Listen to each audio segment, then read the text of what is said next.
The oxidative or aerobic system is a remarkable thing. Let me just bring my microphone closer. And it's absolutely ideally suited to long duration activities. And we're going to talk about really long duration activities in this particular session, you know, going hours and hours and hours and things. And we're also ideally suited to what we might call moderate intensity activities. Now, when we talk about moderate intensity, you need to think about this in terms of kind of explosiveness. Obviously, if you do a marathon, it's not moderate, is it? It's really, really hard, but the intensity of any individual moment is moderate. You're going at a fairly steady pace. So that's what we're talking about, the oxidative system. Now, let's start at the beginning. By the way, if you've seen the session on the lactate system or the glycolytic system, you might already be familiar with what I'm about to put.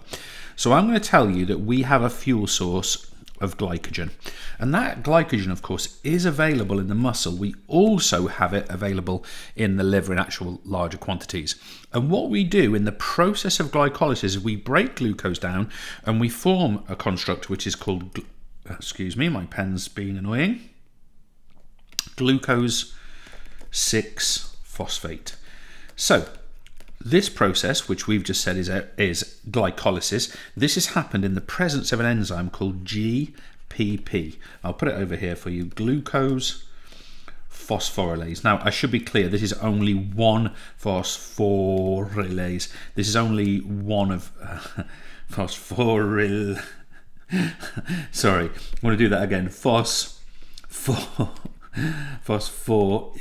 Confuse myself by talking at the same time. Glucose phosphorylase. This is one of multiple enzymes which helps to create this glycolysis or cutting or breaking down of glycogen into glucose. Now, what we're going to do here is we're going to take glucose 6-phosphate and we are going to convert it into pyruvic acid. Now, this is where the determined point is, because depending on what happens here, we can take our system to the side, and this is what we'd call the lactic acid system or the glycolytic system, but we're not going to do that.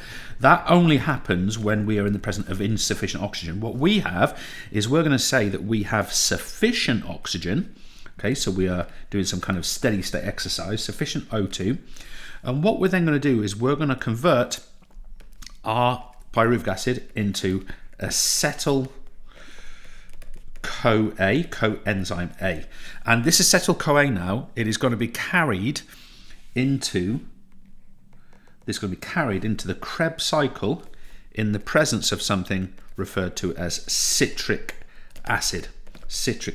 And what we're going to do here is we're now going to enter the Krebs cycle. And the Krebs cycle is a very long, convoluted process. We're not going to study it here. Some of you may well be studying it if you're doing A-level biology. Well, you probably, you may be, who knows? Or certainly doing a biology course. Now, this Krebs cycle, this is going to do what we call turn. And in the process of that turn, we're going to achieve the following. We're going to achieve 2 ATP. By the way, I should have mentioned earlier, for this process here, we get a net gain. We get a net gain of 2 ATP. But what we've now got is we've got a further 2 ATP here from the Krebs cycle, but we've also produced CO2 as a waste gas, but furthermore, we've also released a whole series of hydrogen ions. Okay, hydrogen ions. Now, these hydrogen ions are then taken into a complex system called the electron transport chain, and this is happening in the mitochondria, by the way. This happened this actually specifically in the cristae of the mitochondria. So the electron transport chain is then going to do the following. It's going to resynthesize up to 34 ATP, and it's going to release for us H2O. So let's just be clear about this. We have got a bit of a summary that we can make of this system. In fact, let's make that summary straight away. We have got a reaction that is aerobic. Okay, so we've got an aerobic reaction. We have got a fuel source, and that fuel source is glycogen. We have got a site of reaction, and sorry, bear with me a second.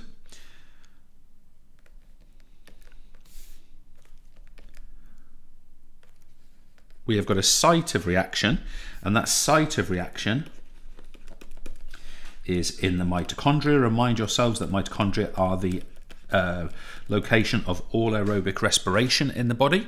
We have got an active enzyme. We are going to refer to our enzyme as PFK, phosphofructokinase. By the way, I'm not sure I actually mentioned that earlier. PFK is involved here.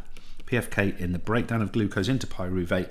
We have got PFK, phosphofructokinase. Now, the only other enzyme which would be a legitimate enzyme to mention, when we enter the Krebs cycle here, we can also bring lipids or glycerols of fats into the Krebs cycle, and this is done in the presence of lipase. So you can say PFK or lipase as your enzyme. Furthermore, folks, we can say that our energy yield is really efficient. We've got 1 glycogen to up to 38 ATP, fantastic. And the byproducts that we have, if I just go to this color, are byproducts. We have got CO2 and water, both of which can be breathed out. Obviously, water can be sweated out as well. By the way, CO2 is quite a useful product during exercise because it turns blood slightly acidic, the muscle slightly acidic, and therefore oxygen actually dissociates from hemoglobin more readily. It's called the principle of cooperativity. I'm not going to get into it too much here. And as I said previously, going right back to the start of this system now, what we're saying is this duration, this system can turn for in the region of 2 hours, and that is assuming we don't refuel, which we can obviously during performance. So it's a 2-hour system and it can release moderate intensity exercise. So with that in mind, folks, we can do an evaluation. Let me change color. We can do an evaluation. What is good and what is bad about this system, this ATP resynthesis?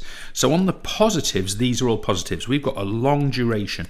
This thing can keep going over and over to power our triathlon, to power our cross-Atlantic rowing. That would be really long, and so on. We've also, so that's a positive, we've also got an efficient system here. And what we mean by that is we've got lots of ATP yield. And the other thing is we've got no fatiguing byproduct. In fact, our byproduct of CO2 can be quite helpful to create the right conditions for respiration. Now, we've also got some negatives to this system. What are those negatives? Well, of course, it's moderate intensity only. It can't fuel explosiveness.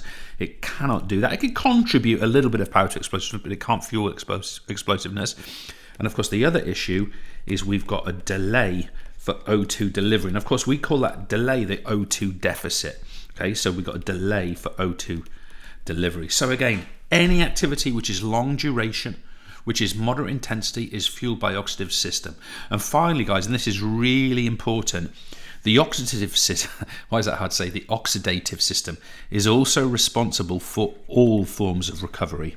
Okay, and what I mean by that is that if we think about the phosphagen system, if we think about the lactic acid or glycolytic system, both of these systems are recovered aerobically through the oxidative system itself.